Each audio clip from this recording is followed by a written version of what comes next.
So today we'll talk about the general awareness that should be there with everyone around the kid. Even if you are going to your parents' house or somewhere else, those people around the kid should know about this basic simple awareness.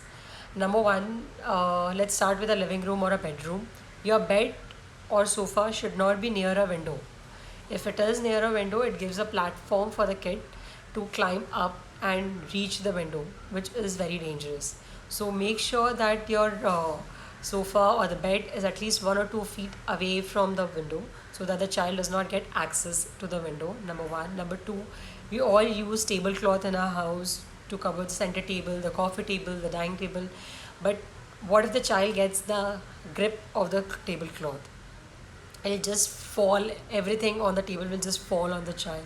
It can be really dangerous. So avoid using tablecloths at all means at all tables in your house.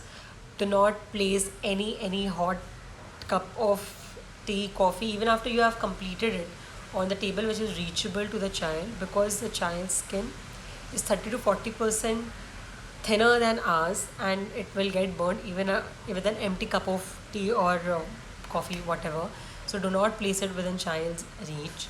If generally what happens in Indian homes is, like, when we have a kid at home, we will get these plastic cupboards and we'll get a lot of shelves, open shelves with horizontal platforms to keep the toys and the clothes for the kids, which is really harmful. So what happens when you get this long cabinets which are not latched to the wall?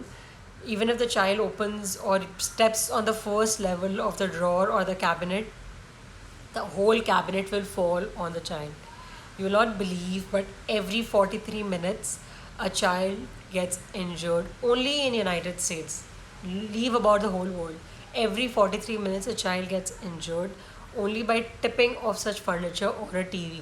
So it's nothing, it's not about a product. Just get a carpenter, get the latching done to the wall. Just get it attached to the wall. And if it's a TV or it's a cupboard that cannot be attached to the wall, you can contact us and we'll help you. So any loose furniture which is above the height of 2 feet or even heavy, it should be latched to the wall. Otherwise, it has a tipping hazard. It can just fall on the child.